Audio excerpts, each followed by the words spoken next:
Pukul 6 waktu Indonesia Tengah. RRI ND menyiarkan Warta Berita.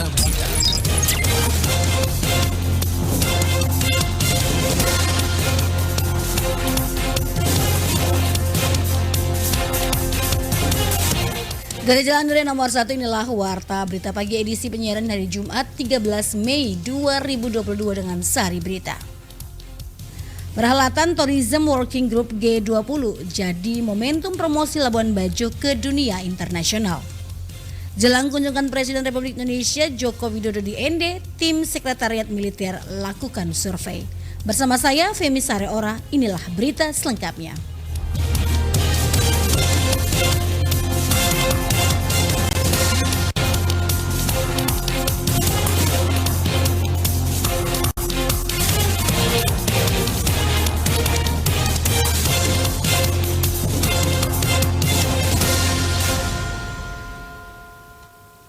Kelompok Kerja Pariwisata Negara-Negara G20 atau G20 Tourism Working Group menggelar pertemuan sejak tanggal 10 hingga 11 Maret 2022.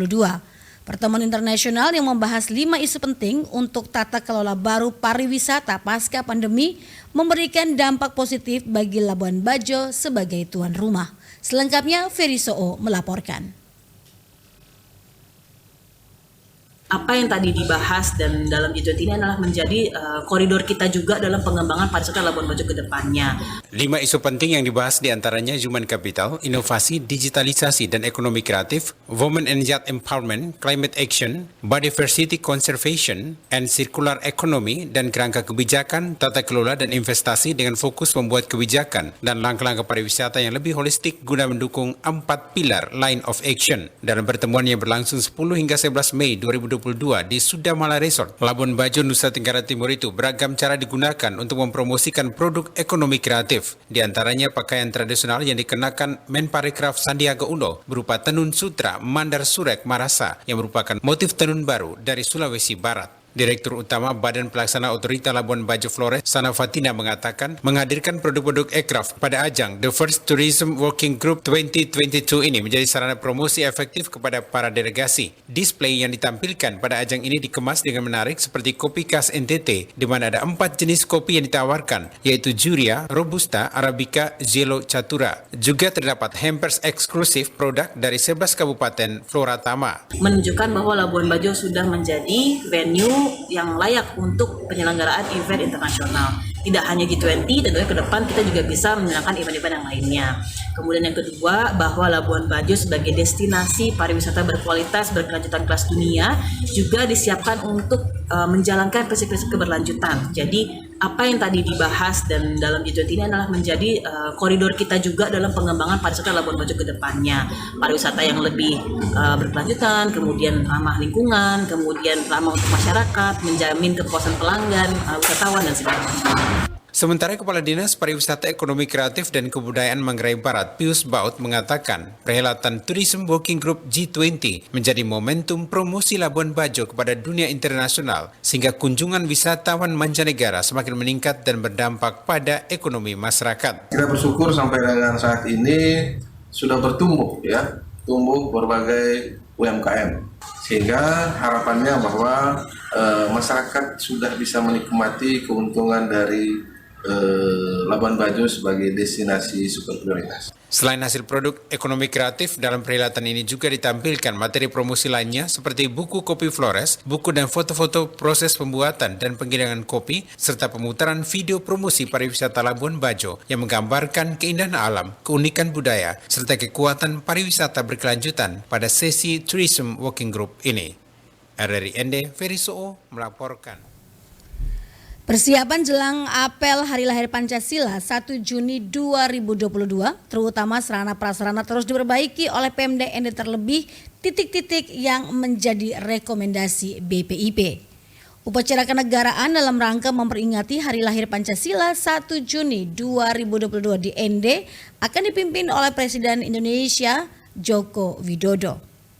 Tim dari Sekretariat Militer Presiden Republik Indonesia pada Kamis 12 Mei 2022 melakukan survei rute perjalanan yang nantinya akan dilewati oleh Presiden Republik Indonesia Joko Widodo.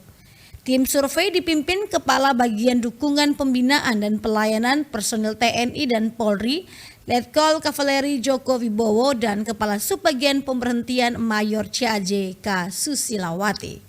Tim melakukan survei dengan melihat titik persinggahan selain di lapangan Pancasila tempat pelaksanaan upacara, juga beberapa titik lainnya seperti di kantor Camat Ende Utara dipersiapkan untuk ruang ICU mini, aula kantor dinas pendidikan, lokasi alternatif ketika terjadi hujan, Taman Permenungan Bung Karno, Museum Tenun Ikat, dan Rumah Pengasingan Bung Karno.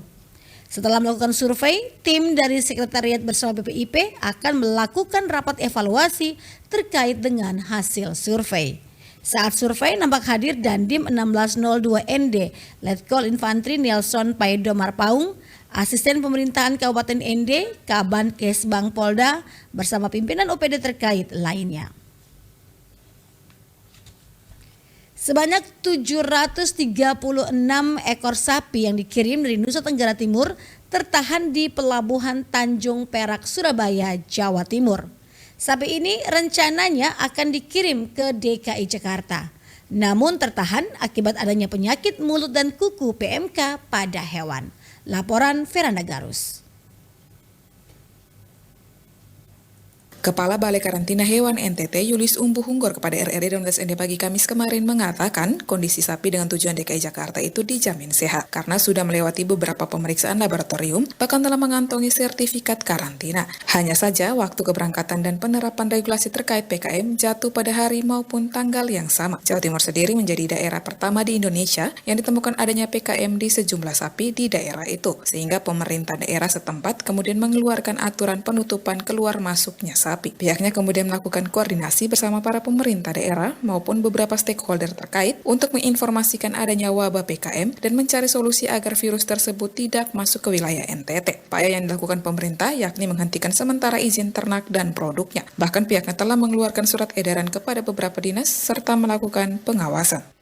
Kita juga belum tertular di PMK, masih free kita gitu loh. Mudah-mudahan free terus ini, saya ada upayakan terus koordinasi dengan berbagai pihak. Kalau saat NTT kan saya katakan tadi kan sehat dan tidak terindikasi PMK. Ini jangan dalam kondisi darurat saja. Sikap-sikap keputusan pimpinan kita di pusat untuk meminimalisir instruksi presiden supaya kita mengisolir supaya tidak menular ke mana-mana. Secara terpisah melalui siaran persnya Rabu 11 Mei 2022, Menteri Pertanian Republik Indonesia Dr. Haji Sahrul Yassin Limpo SHMH telah menetapkan 2 provinsi yang dilanda wabah PMK pada hewan, yakni Provinsi Aceh di 2 kabupaten dan 4 kabupaten di Provinsi Jawa Timur. Setelah melakukan beberapa pertemuan bersama pihak terkait, adapun 3 langkah intervensi Mentan dalam menghadapi wabah PMK, yakni langkah darurat, langkah temporari, kemudian agenda pemulihan. Dalam waktu dekat juga, pihaknya akan menghadirkan vaksin impor dengan jumlah terbatas sambil menunggu kehadiran vaksin berikutnya. Dalam waktu yang sangat singkat ini, terutama pada daerah-daerah yang terjangkit wabah secara pasti, terutama di Jawa Timur dan Aceh itu, maka yang dilakukan adalah menyebarkan obat-obat yang ada. Ada 3 bentuk obat yang sekarang ini sudah diturunkan dan untuk menunggu sampai vaksin kita bisa temukan seperti apa untuk melakukan intervensi yang ada. Dari hasil pantauan pihaknya di lapangan, setelah melakukan penyuntikan maupun pemberian obat kepada beberapa ternak dengan wabah PMK, ternyata mendapatkan hasil yang memuaskan. Artinya beberapa ternak di antaranya kembali pulih. Dia berharap agar virus tersebut bisa segera diatasi, sehingga ternak sapi bisa kembali dibawa pada daerah tujuan masing-masing. Anda sedang mendengarkan Warta Berita Produksi RRI ND. 2 tahun berlalu dibayangi pandemi, Dinas Pariwisata dan Kebudayaan Kabupaten Flores Timur mencoba bangkit dan menggelar Festival Balai Nagi 2022. Demikian disampaikan oleh Kepala Dinas Pariwisata dan Kebudayaan Flotim, Petrus Pamangliku, yang mengungkapkan bahwa kegiatan Festival Balai Nagi ini dimaksudkan untuk menggeliatkan pariwisata di Flores Timur dan memanggil pulang kaum diaspora warga Flores Timur. Petrus Pamangliku mengemukakan bahwa Festival Balai Nagi 2022 yang digagas oleh pemerintah daerah Flores Timur ini akan menghadirkan berbagai atraksi seni budaya, semisal tarian masal Sason, pementasan teater Tenamau, Hedung, tarian kreasi Muraai, tarian Danadani, Namang, dan Dolo-Dolo yang akan memberikan warna tersendiri dalam festival tersebut. Selain atraksi budaya, dalam Festival Balai Nagi 2022 ini akan diselingi dengan berbagai acara seperti gerakan bersih nagi, lomba melukis siswa SMA SMK, city tour ke spot-spot wisata di Larantuka, dan talk show bersama diaspora bertemakan Nagi Dulu, Kini, dan Nanti. Festival Balai Nagi 2022 ini sendiri direncanakan akan digelar pada tanggal 18 hingga 19 Mei 2022 bertempat di Taman Kota Felix Fernandes Larantuka yang juga akan dimeriahkan oleh musisi kebanggaan dari Flores Timur seperti Kongrat Good Vibes, Gabriela Fernandes, dan juga Fajar Band. Dinas Perikanan Kabupaten Ende menargetkan produksi perikanan tangkap tahun 2022 dipastikan naik. Selengkapnya disampaikan Suimam. Dengan melihat potensi perikanan seperti ikan pelagis atau ikan permukaan, ikan demersal atau ikan pertengahan dan dasar yang menjanjikan, dapat dipastikan total produksi keseluruhan di tahun ini akan meningkat. Demikian Kepala Bidang Kabid Pengembangan Perikanan Tangkap Sardin SPI kepada RRI di ruang kerjanya Kamis 12 Mei 2022 di Ende. Dijelaskan tahun ini target perikanan tangkap naik menjadi 9.780,651 ton, yang mana target tersebut dikarenakan tahun ini juga pihaknya akan mengalokasikan bantuan alat tangkap ikan kepada kelompok nelayan yang ada di wilayah Kecamatan Pesisir Pantai Selatan dan Utara Kabupaten Ende. Ya, ada peningkatan karena memang di tahun juga ada alokasi bantuan juga kepada kelompok-kelompok nelayan. Ada bantuan sampan dayung, fiber gratis di beberapa kecamatan di wilayah Pesisir Selatan dan Pesisir Utara Kabupaten Ende. Dikatakannya, dengan alokasi bantuan alat tangkap ikan yang akan diberikan kepada kelompok-kelompok nelayan, tentu bisa menambah hasil tangkap mereka secara kabupaten sehingga target tahun ini bisa tercapai. Dengan adanya alokasi yang kita serahkan ke kelompok-kelompok nelayan ini, mudah-mudahan bisa menambah hasil produksi tangkapan dari para nelayan ini sehingga capaian dari produksi hasil tangkapan ikan untuk Kabupaten Ende ini bisa mencapai target yang kita tetapkan di tahun 2022 ini. Ditambahkan, untuk diketahui tahun 2021 kemarin, total produksi perikanan tangkap mencapai 9.457,711 ton, sementara tahun ini ditargetkan mencapai 9.780,651 ton, sehingga mengalami kenaikan berkisar 200-an lebih ton dari produksi tahun sebelumnya. Sekian warta berita pagi hari ini. Mewakili kerabat kerja yang bertugas, saya Femi Sari Ora. Selamat pagi.